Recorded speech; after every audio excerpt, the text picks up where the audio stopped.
اللهم صل وسلم على سيدنا محمد صاحب البشرى صلاة تبشرنا بها وعلى ورحمتنا جميع مشايخنا ومعلمينا وطالبتنا وطالبتنا يومنا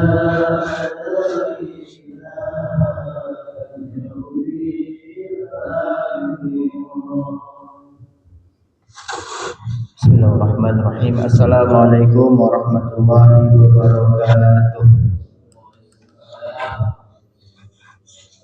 Alhamdulillah alladzi bi ni'matihi shalihat.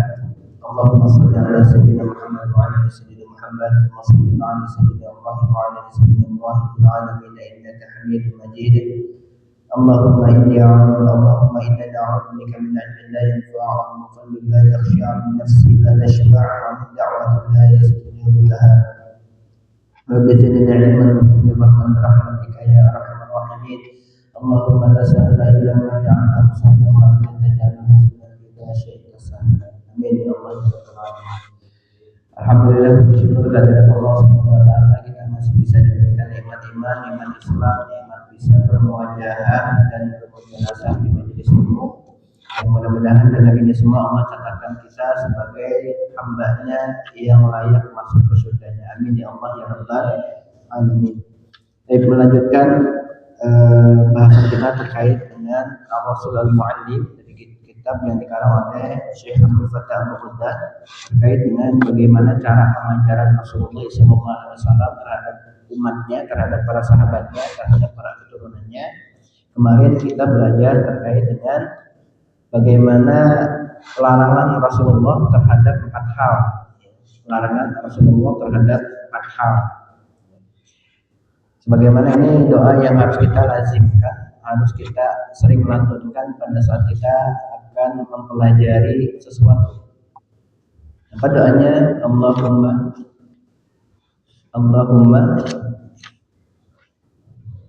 Allahumma inni a'udzubika min ilmin la yanfa'.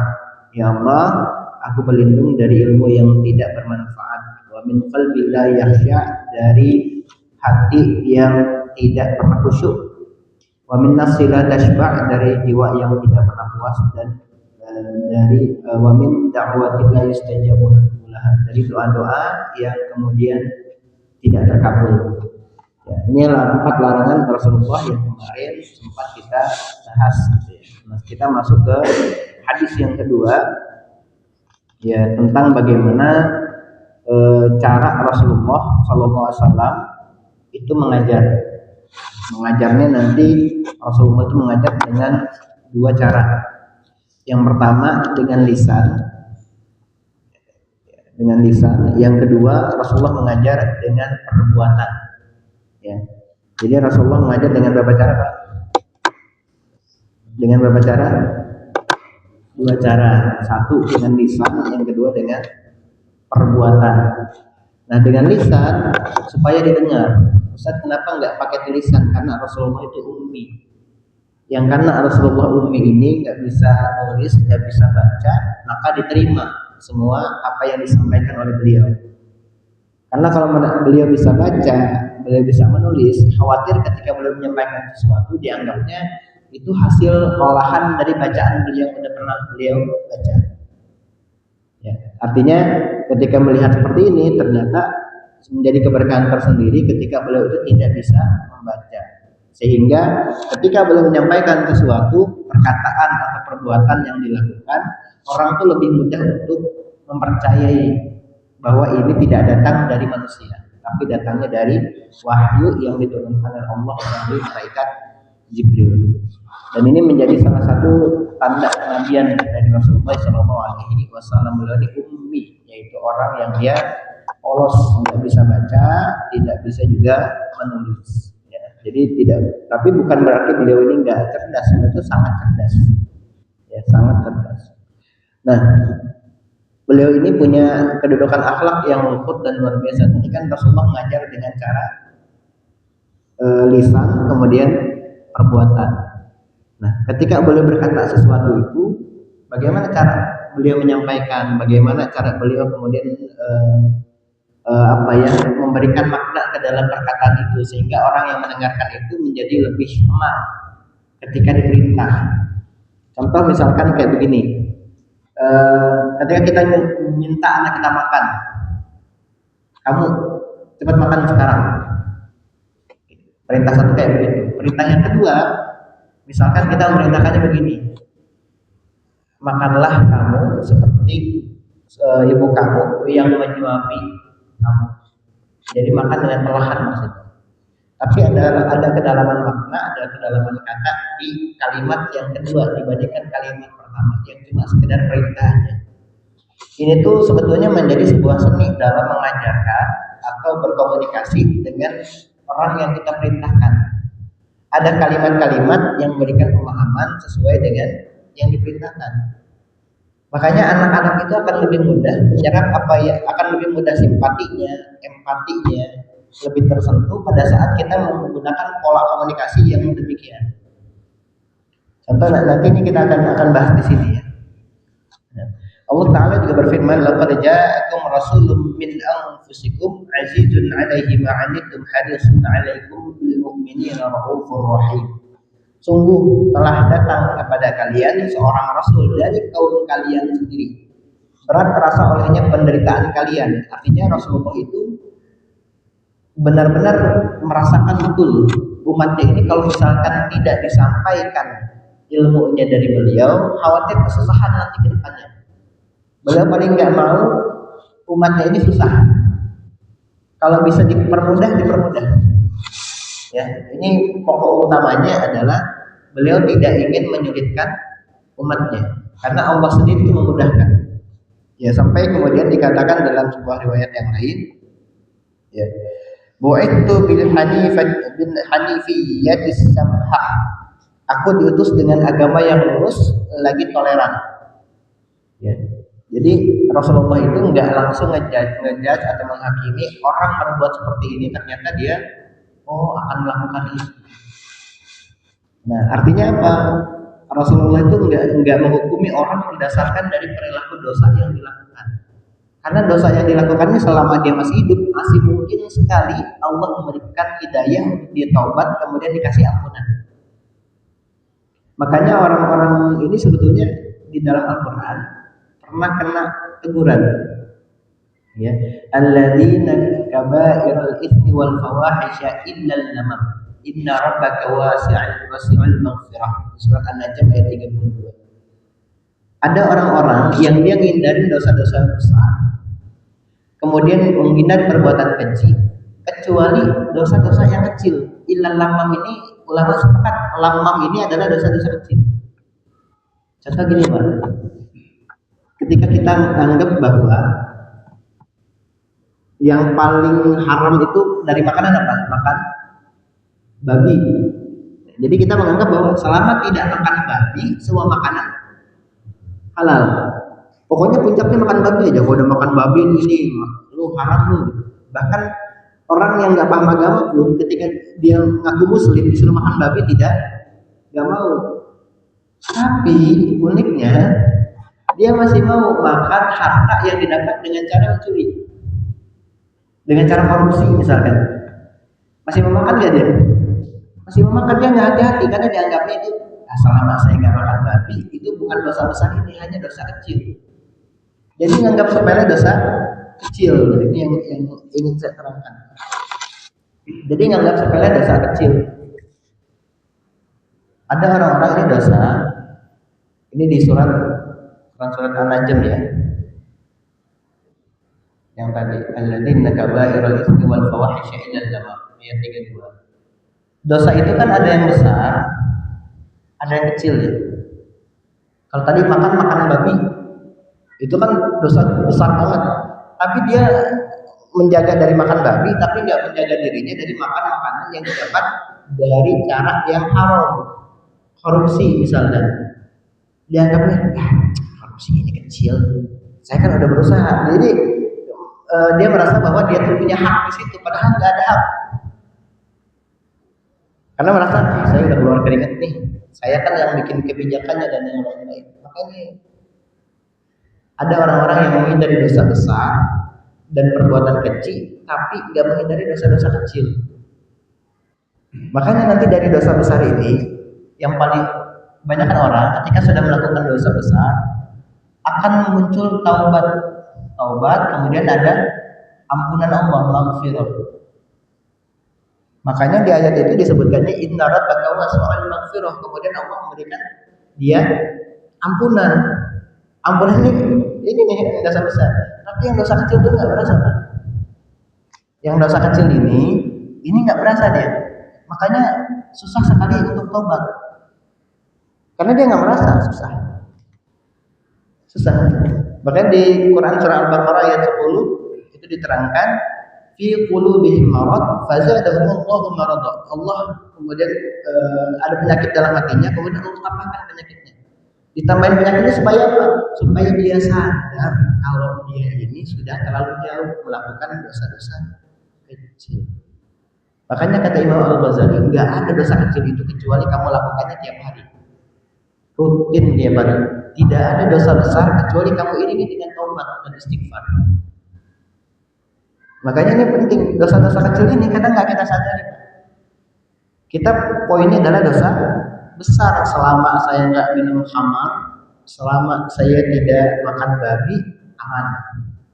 Tapi nggak menjaga dari dosa-dosa kecil yang memungkinkan itu lebih besar dosanya nanti ketika dia dilakukannya tiap hari. Ibaratnya kayak gini Pak, kalau hati itu kayak gelas, kemudian gelasnya setiap hari ditetesin sama air comberan. 1 tetes, kelihatan nggak? Masih belum. 2 tetes, belum kelihatan. Makanya sama Allah fazadahumullahu marada, Allah tambahin terus sampai luber di gelasnya. Kalau udah luber baru sadar kan? Ketika udah sadar ini yang di gelas ini udah bertahun-tahun, udah berkerak, mau dibersihin susah. Jangankan bertahun-tahun, yang udah 3 hari deh kerak kopi nggak dibersihin 3 hari aja Pak. Coba tuh, saya pernah nyobain. Itu susah juga, harus dikosok-kosok juga, pakai sikat dulu kan, pakai sabunnya berapa kali, karena nggak biasa dibersihin. Nah makanya yang dosa besar itu bisa langsung dapat tobat karena dia tahu saya udah melakukan dosa besar, saya merasa kecil. Tapi yang dosa-dosa kecil merasa jumawa, elah, tuh lihat tuh dia ditangkap karena narkoba. Kita mah nggak narkoba, dia yang narkoba, dia yang harus masuk neraka. Tapi ternyata di dalam penjara dia tobat, kita terus ngomongin dia. Yang masuk penjara taubat, Allah kasih ampunan. Yang di luar penjara gibah, ngomongin yang di dalam penjara. Di pandangan Allah, mana yang kemudian masuk surga? Yang di penjara. Nah kita yang nggak di penjara ini kadang-kadang merasa bebas karena nggak menghiraukan dosa-dosa kecil. Inilah kenapa orang bertakwa itu adalah orang yang hati-hati dalam melangkah, hati-hati dalam bersikap, hati-hati bertutur kata, hati-hati dalam membuat keputusan. Karena ini sekali ini kita yang ya saya cuma ngechatting, ibaratnya gini, awal mula selingkuh itu kan dari suka. Ceweknya cantik, dari pegawai banget, cantik nih gitu. Masih muda, beda sama yang di rumah. Yang penting kan saya cuma sekedar bilang cantik, tapi saya nggak sampai ngechat. Tiba-tiba dicat duluan sama si pegawai banknya, si banknya kan, karena ada keperluan. Wah, tahu nomor saya, GR kan, nomor saya, akhirnya chattingan. Nggak apa-apa deh chattingan, yang penting saya nggak ketemuan. Nggak sengaja ketemuan, qadarullah ditungguin nih, di-chat, ketemuan. Ngobrol lama gitu kan, nggak apa-apa, yang penting nggak pegangan tangan. Terus itu pikirannya akan menganggap nggak apa-apa, yang penting tidak sampai begini, tidak sampai begini, tidak sampai begini. Nanti lama kelamaan yang kecil itu jadi besar. Taruhlah orang kecelakaan, nabrak, mati. Kemudian bilang, coba aja dia nggak lewat situ, tapi agak nyerempet sedikit, ya paling cuma luka-luka dikit aja, nggak sampai mati, tapi tetap kecelakaan nggak? Nah, poin pentingnya dia tetap kecelakaan, bukan matinya, bukan matinya. Ini yang terjadi sekarang ini. Banyak orang-orang yang menganggapnya awal sepele, sampai nggak sadar udah ada di ujung. Akhirnya apa? Udah kadung, udah nyampe ujung, mau balik lagi susah, mendingan di depan mata nyobain aja sekalian. Akhirnya zina. Ini awalnya dari sini pintu-pintunya, karena menganggap sepele dosa kecil. Kenapa dia bisa melakukan dosa kecil? Karena tidak ada yang dilihat, tidak ada pedoman, tidak ada orang yang menasehatinya, tidak ada orang yang kemudian jadi pedoman yang dilihatnya. Ya makanya kemudian dari Bukhari wa Muslim meriwayatkan, dan redaksinya adalah milik Al-Bukhari dari Malik bin Al-Huwairits radhiyallahu anhu. Beliau berkata, "Ataina Rasulullah sallallahu alaihi wasallam," telah datang, kami pernah datang. Ya, ataina, kami pernah datang ke Rasulullah sallallahu alaihi wasallam, wa nahnu syababatun mutaqaribun. Saat itu kami para pemuda yang usianya sebaya. Fa aqamna 'indahu 20 lailatan. Kami tinggal sama Rasulullah sekitar 20 hari. Sekitar 20 walailatan, 20 malam lah ya, bukan 20 hari, 20 malam. Kemudian dilihatnya mereka, wa kana Rasulullah sallallahu alaihi wasallam rahiman wa fariqan. Rahiman rafiqan. Rasulullah itu orangnya udah penyayang terus lembut. Jadi ngomongnya nggak kasar, ngomongnya nggak tinggi, nadanya diperhatikan, temponya ke mereka gitu ya. Falamma dhanna anna qad ishtaqna ahlana sa'alana 'amman tarakna ba'dana. Kemudian ketika Rasulullah melihat ya, Rasulullah itu kemudian menganggap kami itu rindu sama keluarga kami. Karena 20 malam nih. Berarti nginep kan? Kalau sampai rindu berarti keluarganya ditinggalin selama 20 malam sama pemuda-pemuda ini. Apa yang dilakukan kemudian? Rasulullah minta, Rasulullah tanya bagaimana kondisi keluarga yang kalian tinggalkan. Karena tahu si pemuda ini yang tinggal 20 malam sama Rasulullah itu kelihatan rindu sama keluarganya, kelihatan ngelamun, belajarnya nggak fokus. Akhirnya tanya, gimana kondisi keluarga kamu pada saat kamu tinggalin? Akhirnya kan cerita tuh, itu adalah pertanyaan terbuka, bukan tertutup. Pertanyaan tertutup itu jawabannya kalau enggak iya, tidak. Ini pertanyaan terbuka. Jadi si pemuda ini cerita, kondisinya begini ya Rasulullah. Makanya kami ke sini datang untuk belajar pada Anda, supaya nanti kami bisa menyampaikan pada saat kami sudah pulang ke rumah. Kemudian setelah ini dikabarkan, fa akhbarnahu, kami kemudian mengabarkannya kepada Rasulullah. Kemudian beliau berkata, irji'u ila ahlikum, pulang kalian kepada keluarga kalian.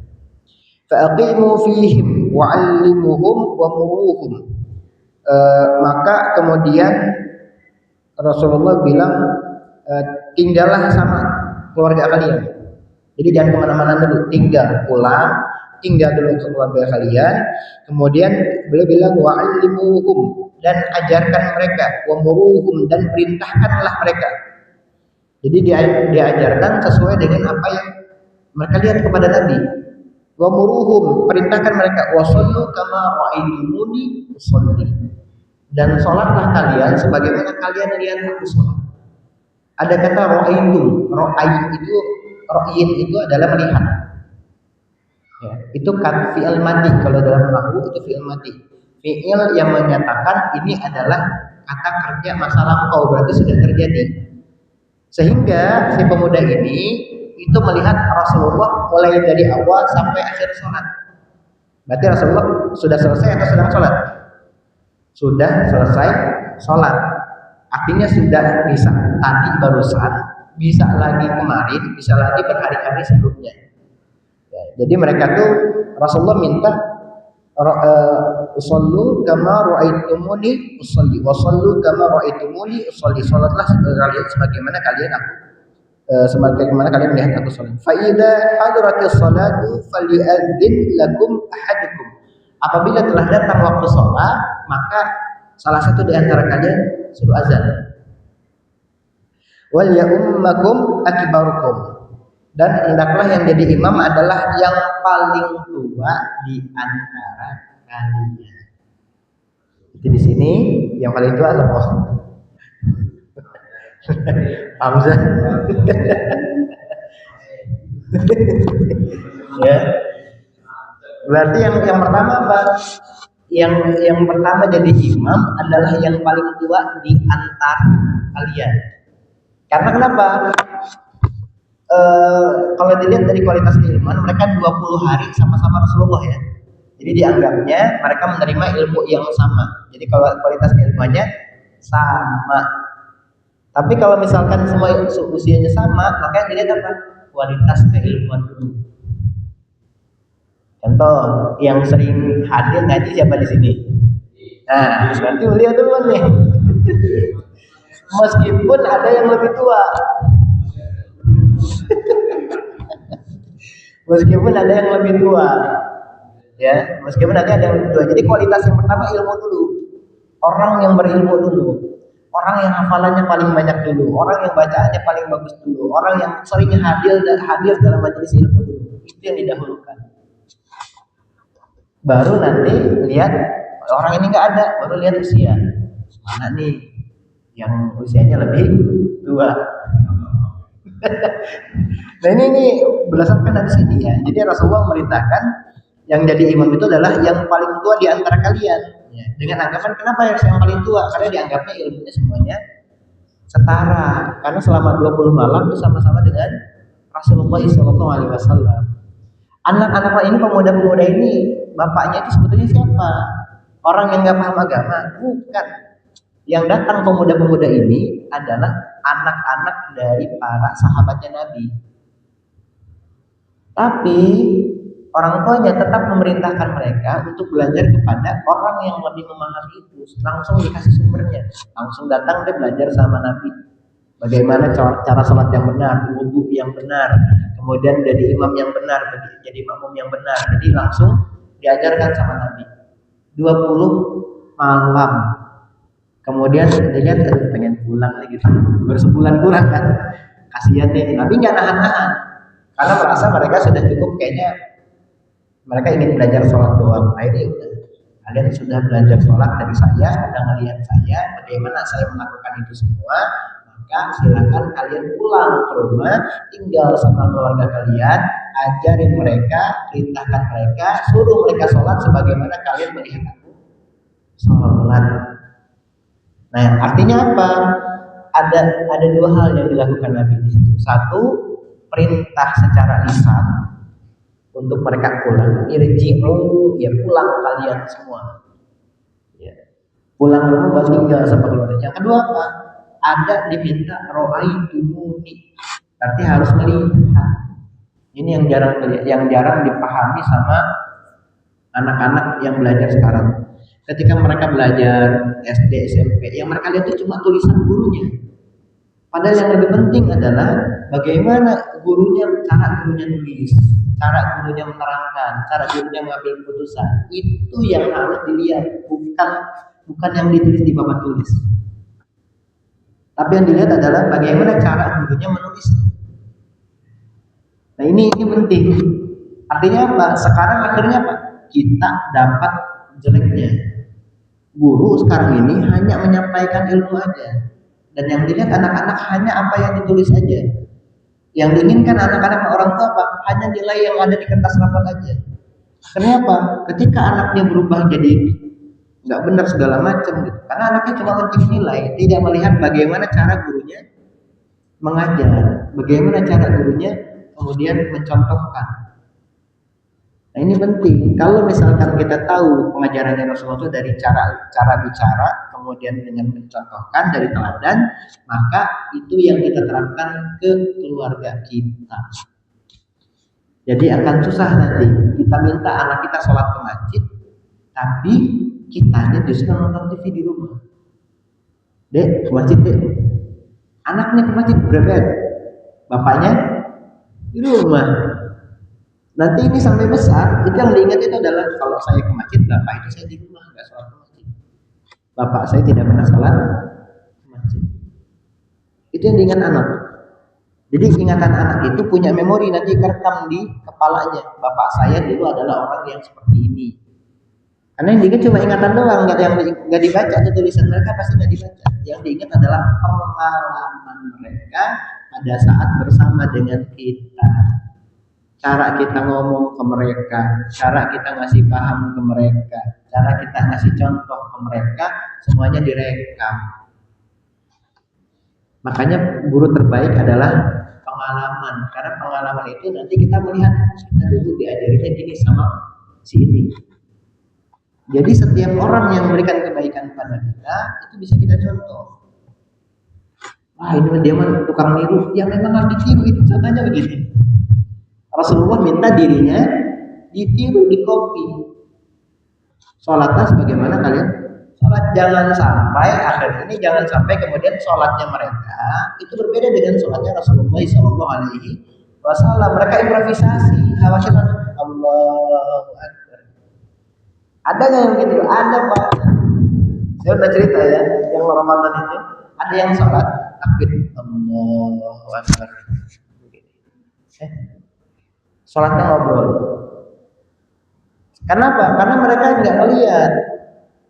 Gitu. Orang tuanya nggak nyampaikan. Nah, sholat sebagaimana habis sholat ya, ayah sholat ya, bapak sholat ya, bapak sholat kayak gini, kamu sholatnya lihat bapak, jangan lihat yang lain. Nah itu kayak gitu ngasih contohnya. Jangan coba nyuruh, dek sholat dek, sholat. Tapi kita nggak kasih contoh gerakannya kayak gimana, bacaannya kayak gimana. Nanti anak yang niru adalah apa yang dilihat. Ini anaknya ke masjid, lihat teman-temannya. Ternyata teman-teman saya bercanda. Kalau saya ngobrol, makanya itu yang direkam dan itu yang kemudian jadi gerakan sholat mereka. Ini terjadi nggak sekarang? Terjadi. Iya, jumping gitu kan, freestyle. Siapa yang mereka lihat?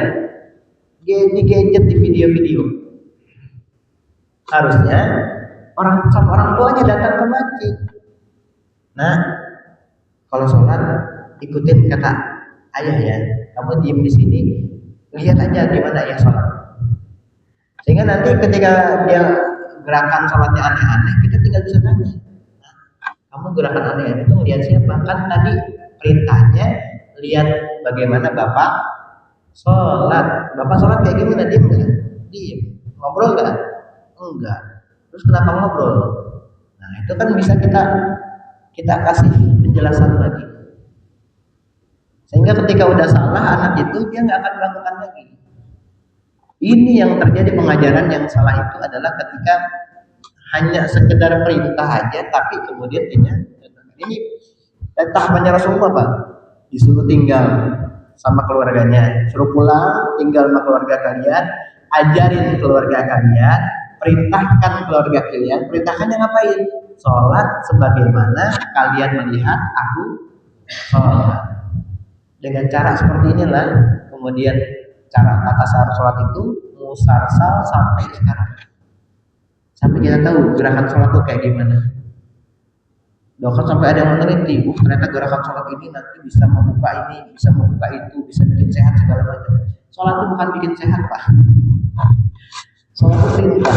Permasalahannya sholat itu perintah, bukan bikin sehat.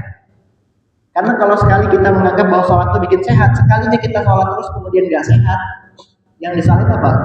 Sholatnya. Padahal dari awal sholat itu tidak punya tujuan untuk menyehatkan. Walaupun nanti dapat bonus, tapi saya tiap hari sholat Ustaz. Alhamdulillah sehat. Ya, itu berarti bonus. Memang Allah berikan kesehatan. Tapi jangan jadikan alasan karena sholat kemudian kita jadi sehat. Wah ini pokoknya gerakannya harus tek supaya sendi-sendi kita semuanya, saraf-saraf kita yang tadinya tegang jadi rileks. Karena ada penelitian kayak gitu, jadi ini akhirnya tidak sesuai dengan standarnya Rasulullah SAW. Ini yang paling penting. Orang tuh sudah mulai kehilangan cara belajar. Mereka menganggap cara belajar yang paling tepat itu adalah belajar dari buku. Ya, itu dari ngelihat langsung. Berapa kali sahabat itu aneh ngelihat polanya Rasulullah SAW. Rasulullah bilang ya, manusia terbaik itu yang meninggal di hari Jumat. Orang baik itu meninggalnya di hari Jumat. Tapi Rasulullah meninggalnya hari apa? Senin. Yang ngomongnya meninggalnya hari Senin. Apakah Rasulullah dianggapnya bukan orang baik? Enggak. Ya, artinya ada motivasi kenapa beliau bilang kayak begitu supaya tidak menganggap bahwa hari-hari tertentu itu bisa jadi beda dengan hari-hari yang lain. Bukan berarti hari yang lain meninggal di hari yang lain itu orangnya nggak baik nih. Langsung kita menghakimi enggak. Ya. Tapi ini untuk memberikan kegembiraan kepada keluarga yang ditinggalkan. Sebenarnya orang yang baik itu adalah yang meninggal di hari Jumat. Bagaimana yang meninggalnya di hari Minggu, Sabtu, Rabu, dan hari-hari yang lain? Kan kasihan. Ini yang harus kita pahami bahwa ketika Rasulullah menyampaikan sesuatu itu pasti ada tujuan dan latar belakangnya. Pasti melihat siapa yang diajak bicara. Beliau kalau ngajak bicara Sayyidina Umar, Sayyidina Abu Bakar, Sayyidina Thalhah, Utsman, Ali, dan beberapa sahabat yang lain, itu beda cara ngomongnya. Kayak ini begini, oh dia orangnya kasar, ngomongnya memang agak preman. Kesini orangnya lembut, nggak boleh nadanya tinggi, berarti pelan-pelan. Oh yang ini, wah dia kalau ini susah ngerti, makanya harus diulang beberapa kali. Jadi Rasulullah sampai memahami bagaimana karakter dan perangai dari para sahabatnya. Itu yang harus kita pelajari. Dan kalau misalkan kita menemukan ada orang yang bisa kita lihat nih, bagaimana cara dia ngomongnya, bagaimana cara dia memutuskannya, bagaimana cara dia berpakaiannya, itu nanti kita akan mendapatkan yang baik-baik aja.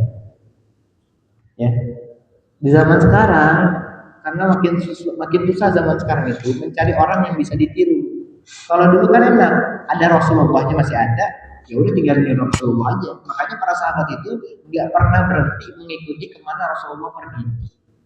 Lalu ada khadimnya, ada yang bawain sendalnya, ada yang bawain pakaiannya, ada yang bawain tempat airnya buat wudhu, bawain ember, bawain handuk. Itu ada masing-masing. Mereka ngapain? Ingin melihat bagaimana cara Rasulullah SAW wudhu. Cara Rasulullah SAW kemudian meletakkan sendal, memakai terompah, segala macam. Bahkan dari cara jalan aja itu diperhatiin Rasulullah. Ya di kitab Syama'il Muhammadiyah itu Rasulullah tuh kalau jalan itu kayak nurunin bukit, lah. Gitu. Sampai sahabat tuh ada yang ngos-ngosan. Bayangkan di tengah gurun pasir Rasulullah tuh berjalan sehari bisa 9.000 langkah. Sehari minimal 9.000 langkah di gurun pasir. Dan itu bukit-bukit, kadang naik turun bukit, dan itu kecepatannya itu nggak berkurang. Kita jalan berapa langkah sehari? Naik motor kan, sama saya juga. Iya, apa kita bisa ngikutin Rasulullah? Susah nanti kalau kita beneran Rasulullah jalan udah ketinggalan jauh kita. Dan beliau jalannya cepat, bukan tergesa-gesa, cepat ya. Jalannya cepat. Jadi waktunya yang dia bisa berjalan itu ya bisa dapat 9.000 langkah. Bukan tergesa-gesa, tapi memang gaya berjalannya cepat. Jadi kalau jalan itu kakinya napak semua sih. Jadi kalau lihat telapak kaki kan biasanya ada yang tengahnya tuh kita nggak napak ya. Nah kakinya Rasulullah itu kakinya napak semua. Jadi kalau ada yang kakinya bisa napak semua kan ada tuh ya, yang kakinya itu napak semua nih. Dampal kakinya itu telapak kakinya napak semua. Kalau saya kan enggak nih. Ini kan ada sisi ini nih. Nah, ada yang nih semua tuh nempel, blak gitu.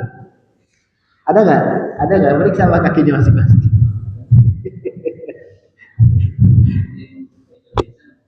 Made in Indonesia. Tapi ada loh yang sama kayak begitu. Dan salah satu yang sama tuh kayak Sayyidina Umar. Makanya kalau jalan pasti cepat. Karena nampaknya kuat. Dadanya bidang, bahunya lebar, perutnya six pack. Jadi kesunahan Nabi perut six pack. Beliau tidak tawilan, tidak enggak tinggi juga enggak pendek, sedang aja.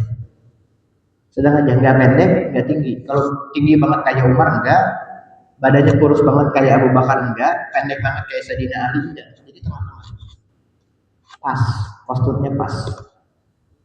Di kitab Syamil Muhammadiyah itu. Jadi memang rambutnya selalu rapi, rambutnya gondrong tapi rapi. Rambutnya sebahu, Pak. Belakangin pakai minyak zaitun. Ya, tahu Cross Zero ya. Cross Zero. Keji ya, itu kan nah, kurang lebih kayak gitu tuh. Kebelakangin rambutnya ya, dikaitkan sebahu begini, ke daun telinga, kemudian urai ke belakang. Jalan, dadanya bidang. Nah ini bagaimana ternyata ini Rasulullah SAW itu memikirkan sampai situ. Dan beliau itu kalau ngajar ngulang sampai 3 kali. Nah ini materi kita di pertemuan yang kedua di kitab Rasulullah Mu'allim, mudah-mudahan menjadi salah satu wasilah menambah cinta kepada Nabi kita Rasulullah SAW, dan mudah-mudahan kita semua dijadikan hamba-hambanya yang bisa diberikan kesempatan untuk bisa berkumpul dengan beliau di surganya. Amin ya Allah ya rabbal alamin. Adanallahu wa iyyakum ajma'in. Allahu waffiq ila aqwamit thoriq. Wassalamualaikum warahmatullahi wabarakatuh.